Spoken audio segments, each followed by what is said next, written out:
How the fuck do Jews living in Manchester, in Baltimore, in London, Toronto, or anywhere else in the world have anything to do with the military decisions or policy making of an independent state of which we aren't even citizens or taxpayers? I've been debating with myself whether or not I should address this, how I could address this. And apart from promoting this podcast, I've shied away from social media for years.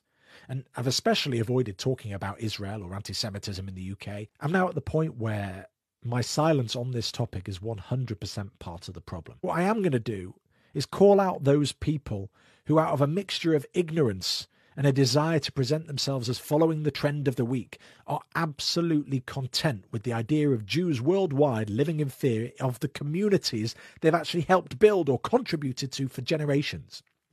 Most Jews outside of Israel live where they live because their families fled violence or sought refuge from terror. I live here in the UK because my family fled pogroms in Eastern Europe before the First World War.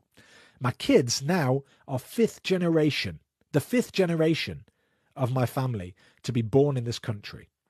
Our family has served in the armed forces, built doctors' surgeries, dental practices, helped design parks and town centres, taught children to read and write English, developed products to save the British countryside from environmental damage, given our flesh and blood literally to those on death's door in this country. Even put bubbles in aero, by the way, and still there are those who say we are not only not a welcome here, but that we're a lesser people, less than human, all under the tissue-thin protection of the very socially acceptable anti-Zionism.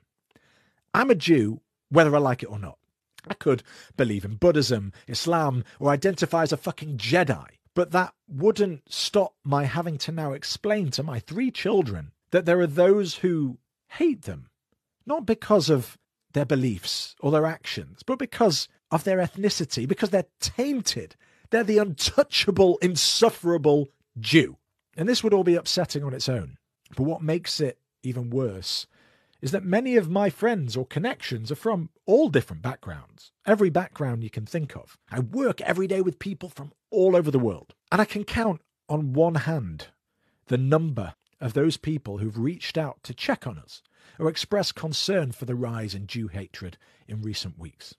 So, a message to those of you who I've engaged with over the years, broken bread with, had in my home, laughed with, spent my time and my life with.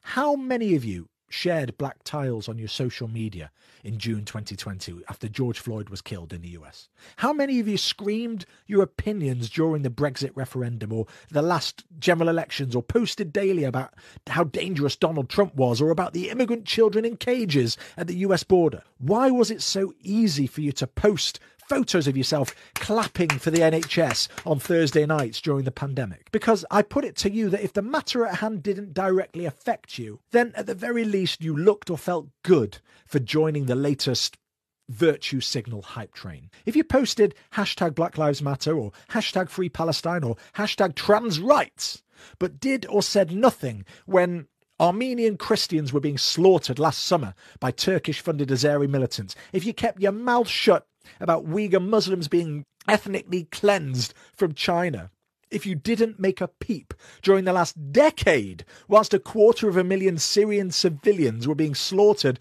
by Bashar al-Assad's government, or were silent when people drove through our streets, the streets of Britain, waving Palestinian flags calling, "Fuck the Jews, rape their daughters," and beat the shit out of local rabbis for the crime of walking whilst Jewish, then just know that we, an ethnic group who isn't worthy of your concern, hear your silence like a fucking thunderclap.